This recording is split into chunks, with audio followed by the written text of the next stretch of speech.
हमारी पाठ्य पुस्तक में एक कविता थी, मेरा गांव। मैम ने जिस दिन हमें ये कविता सुनाई, हम तो गांव की खूबसूरती के कायल हो गए। हम ठहरी शहरी लड़कियां आधुनिक परिवेश में जन्मी पली बड़ी पढ़ी, गांव के रहन सहन रीति रिवाज खान पान से अनभिज्ञ।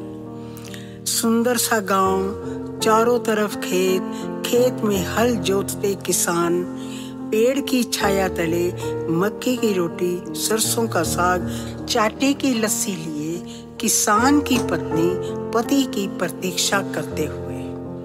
फलों से लदे पेड़, गांव के बीचों बीच एक तालाब जो वर्षा ऋतु में लबालब भर जाता।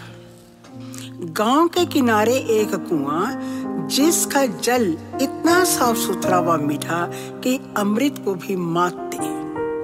कच्चे मकान, गोबर से पुते हुए बड़े बड़े आंगन, आंगन में खेलते खिलखिलाते नन्हे मुन्ने बच्चे।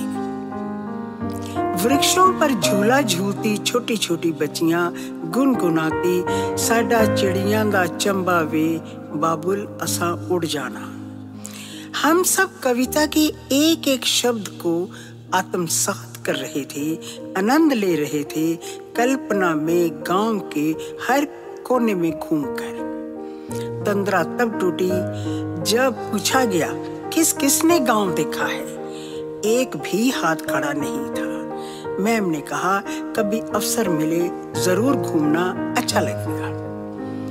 अगले दिन स्कूल में छुट्टी थी। माँ से मन की इच्छा जाहिर की। माँ ने मोहल्ले की 4-5 लेडीज को कह दिया।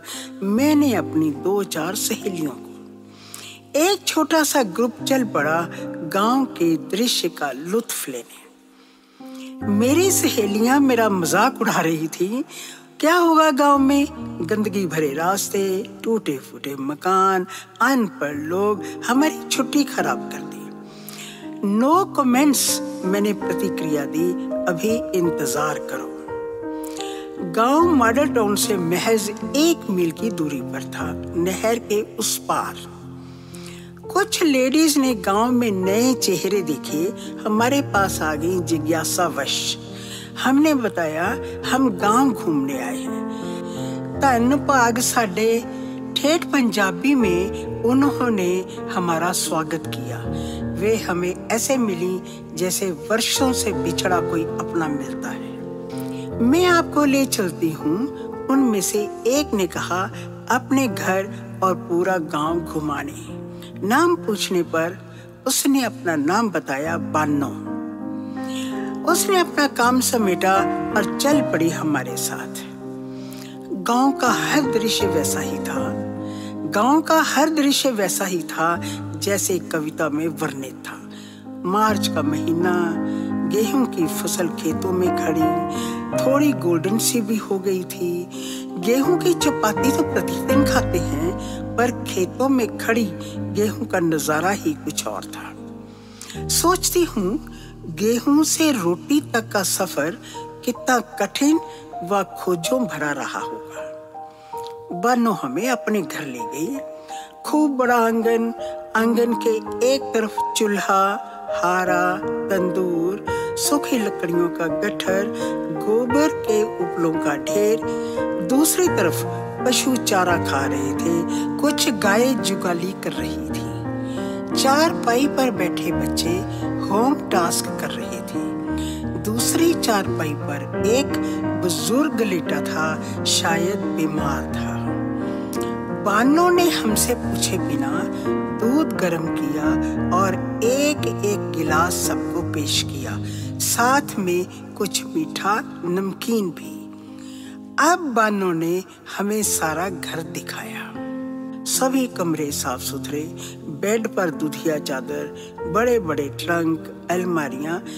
एक बड़ी पेटी की ओर इशारा कर बोली, ये मेरे मायके से आई है, दहेज में। ऐसी पेटी किसी के पास नहीं है सारे गांव में।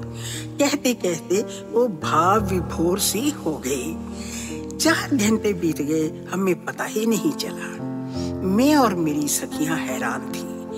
एक शहरी कल्चर था, घंटी बजने पर किसी अनजान व्यक्ति को दरवाजा खोलना ही नहीं, मैजिक आई से देखे बिना।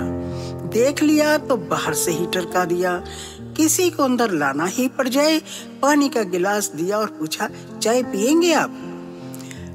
दूसरों को अपना बनाने की कला सीखनी हो, अतिथि का स्वागत व अभगत करना सीखना हो, मन के साफ सुथरे भोले भाले इन ग्रामीण लोगों से सीखना चाहिए। सच ही कहा गया है, असली भारत तो गांव में बसता है।